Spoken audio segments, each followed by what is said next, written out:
Cette sorcière, c'est moi.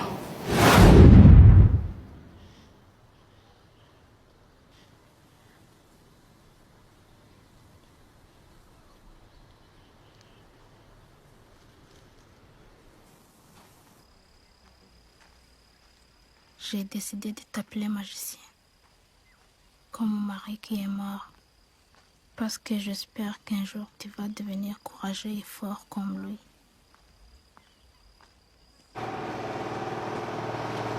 Bonjour, je vais vous raconter une histoire de sorcière. Pas la sorcière que vous connaissez avec son nez crochu, son balai et ses verrues, mais une sorcière du Congo. Cette sorcière, c'est moi. Et mon histoire, c'est une histoire de courage, de force et de foi. Je suis née en République démocratique du Congo, dans une bonne famille, oui. Quand j'étais petite, mon père était en gérant dans une société de mines de diamants. On vivait dans une grande maison en Bujimaï, dans la province du Kasaï. J'allais à l'école et j'étais heureuse. Ma mère vient d'une famille pauvre. À cause de cela, la famille de mon père n'aimait pas ma mère. Puis un jour, mon père a perdu son travail. J'avais 6 ans. Il a dit à ma mère d'aller avec moi à Kinshasa avec ma sœur et mes 4 frères. Il a dit qu'ils viendront nous rejoindre pour trouver du travail. En réalité, sa famille lui avait demandé de se débarrasser de nous. Quand ma mère a compris, il était trop tard. Elle se retrouvait toute seule, loin de sa famille. Elle a dû vendre tout ce qu'elle avait pour nous faire manger. Elle avait changé. Elle avait tellement maigri. Ma mère a même fait venir notre grand-mère pour nous aider, mais nous avions toujours faim. Alors, ma mère a commencé à nous envoyer chez des amis. On faisait des kilomètres à pied pour aller chercher de la nourriture. C'est comme ça qu'un soir, je me suis retrouvée chez une dame qui m'avait donné à manger pour la famille. Mais elle était trop tard pour retourner. Elle m'a proposé de dormir chez elle et de repartir le lendemain matin. Durant la nuit, je parlais dans mon sommeil. Ça ne vous paraît pas très grave, n'est-ce pas? Mais cette amie a dit à ma mère que je parle aux démons. Et en même temps, ma mère et ma grand-mère sont allées demander des conseils chez des prophètes, ceux qui représentent Dieu. Elles cherchaient la cause de tout le malheur de notre famille. Le problème est qu'elle m'avait amené chez un faux prophète. Et il a été décidé que c'était moi la cause et que j'étais une sorcière. Les charlatans m'ont parlé pendant plus d'1 heure pour que j'accepte que je sois une sorcière. Il a crié sur moi sans arrêt.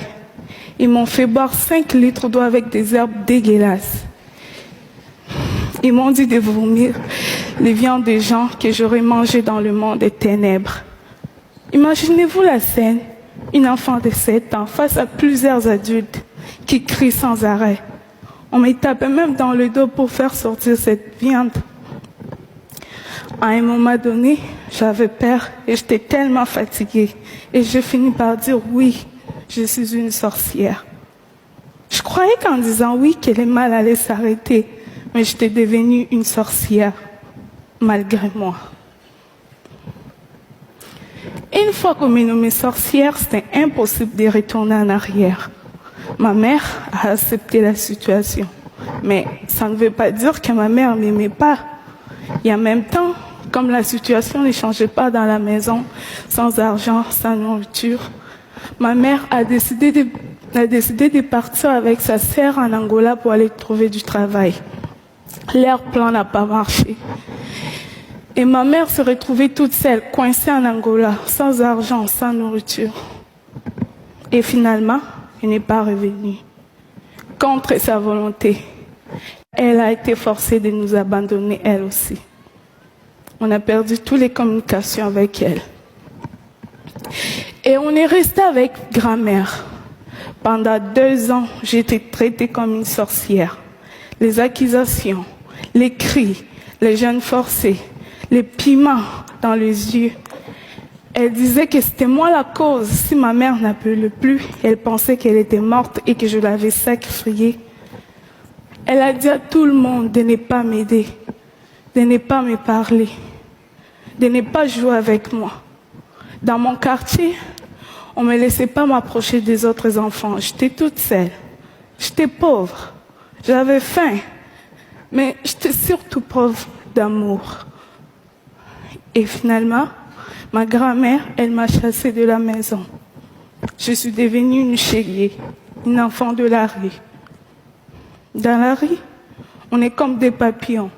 Là où le sommeil nous trouve, c'est là où on dort.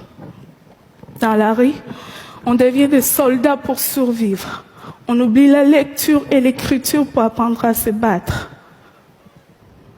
Dans la rue, je vendais de l'eau, des arachides, je fais des ménages.